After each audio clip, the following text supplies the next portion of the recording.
suppose what Oscar believed in as he died, in spite of your protestations, suppose it's all true, and you walk up to the pearly gates and you are confronted by God.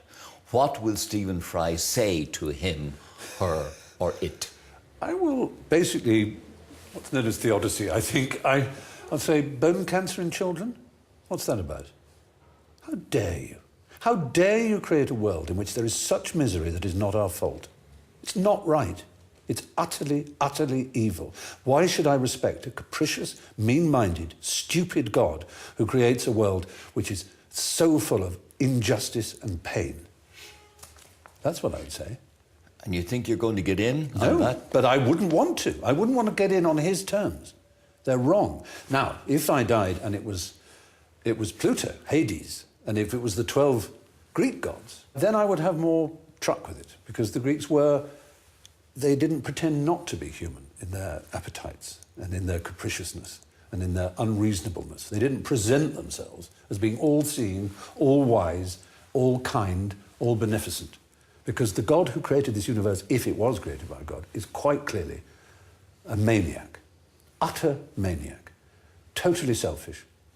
We have to spend our life on our knees thanking him? What kind of God would do that? Yes, the world is very splendid, but it also has in it insects whose whole life cycle is to burrow into the eyes of children and make them blind. They eat outwards from the eyes. Why? Why did you do that to us?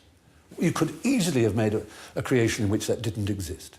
It is simply not acceptable. So, atheism is not just about not believing there's a God, but on the assumption that there is one. What kind of God is he? It's perfectly apparent that he is monstrous, utterly monstrous, and deserves no respect whatsoever. The moment you banish him, your life becomes simpler, purer, cleaner, more worth living, in my opinion. That sure is the longest answer to that question that I ever got in this entire series. Okay, this guy is great. That was super well thought out, incredibly intellectual. He made great point after great point after great point. And look, if you were really put in that situation, and if I was really put in that situation, just totally buying into the hypothetical for just a second here, no matter how absurd it is on its face, I would say, look, God, I'm sorry, dude, but I hope you don't blame me because there just wasn't enough evidence to believe in you. And to be clear here, I am stealing that answer from Richard Dawkins, and I think Richard Dawkins stole it from somebody else, and that's a common response from atheists, right? Like, if you were really put in that situation, it's like, yeah, dude, how could I have believed in you if I'm being intellectually honest? Like, if I look at the world and I look at the evidence and I look at everything that goes on and I read the holy book that in this case hypothetically turned out to be true, there's no way I can believe in you if I'm applying 2% of my rationality. And also, I despise the question, because which God am I speaking to? Now, in this hypothetical, they were clear about that, but in all seriousness, the response that makes the most sense when somebody asks you that question is, wait, why am I speaking to that God? You do realize that even if you are, say, a Christian, you're an atheist towards 99.9999% of the gods that ever existed throughout human history. So it's not like you are so much more protected than me in terms of what might happen to you when you die if you have to meet your creator. I mean, you're still 99.99999% of the time rejecting other gods that are equally as likely to be true as the one that you believe in. Think about how many religions there have been throughout history. Is Islam true? Is Mormonism true? Is Scientology true? Is Hinduism true? Were the Roman gods true? Were the Greek gods true? Were Amazonian jungle gods true? How about pagan gods? The list goes on and on and on. But what's always so arrogant about religious people is that they casually assume, like, no, you don't understand. I was born into the one society that got it exactly right. My mommy and daddy were the special ones, and my place and time in history were so right, where God is on our side. Well, isn't it funny that people in Japan think that just as much as people in Mississippi think that, just as much as people in Finland think that, just as much as people in Malaysia and Madagascar and all these other places think that?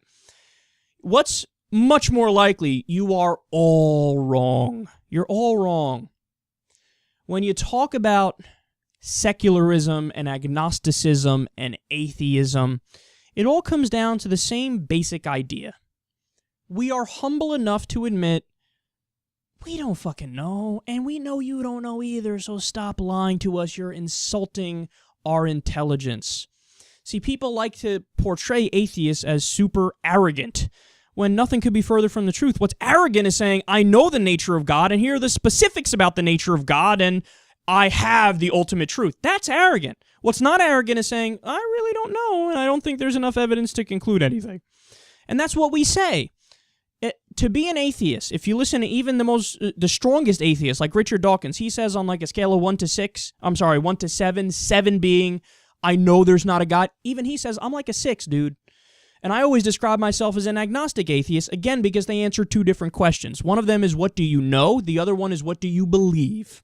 I'm agnostic on the know question, because I don't know, nobody does. But on the believe question, I don't actively live my life as if there's a God, so in that respect, I'm an atheist. So to say that we are arrogant, does that sound arrogant to you, what he just said? To me, it sounds as humble as you could possibly be. What he's saying is, fuck bone cancer. Are you pro bone cancer? Is that what it is? You would like a God who spreads all these hurricanes and tornadoes and natural disasters and starvation and medical bankruptcies and extreme poverty and disease and malaria and cancer. You're pro that God? Because if God exists, he's a dick. That's the point, and he's 100% correct.